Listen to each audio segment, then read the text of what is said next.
Cari sensasi. Rocky Gerung sindir kebijakan 200 triliun rupiah Menkeu Purbaya. Pura-pura banyak gaya. Pengamat politik Rocky Gerung kembali menyoroti kebijakan Menteri Keuangan RI Purbaya Yudi Sadewa terkait dana 200 triliun rupiah ke 5 ban milik negara, Himbara. Menteri Keuangan Purbaya Yudi Sadewa mengklaim penyerapan dana pemerintah senilai 200 triliun rupiah di bank-bank Himbara cukup baik. Rocky Gerung menilai Purbaya hanya ingin mencari sensasi saja. Hal itu diungkapkan Rocky Gerung saat menjadi pembicara dalam kuliah umum Universitas Borneo Tarakan, UBT, Tarakan, Kalimantan Utara pada Senin, 27 Oktober 2025. Kuliah umum bertemakan, Etika Berpikir dalam Demokrasi, itu juga menghadirkan anggota Komisi 6 DPR sekaligus politikus PDI Perjuangan, Deddy Sitorus. Saat itu, Rocky Gerung ditanya peserta kuliah umum terkait Menteri Keuangan Purbaya Yudi Sadewa.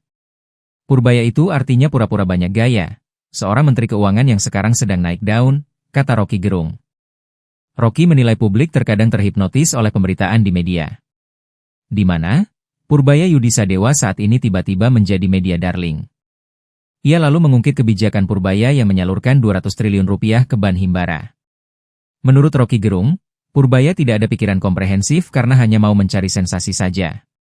Sementara itu, sebelumnya, Menkeu Purbaya mengklaim penyerapan dana pemerintah senilai 200 triliun rupiah di bank-bank Himbara cukup baik.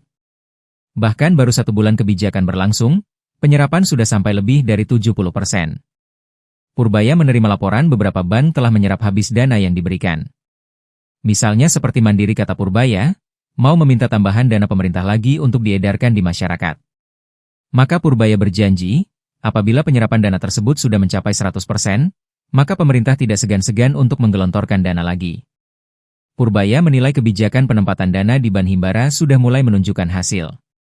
Hal ini terlihat dari pertumbuhan kredit dan retail sales Bank Indonesia yang mulai bergerak dinamis.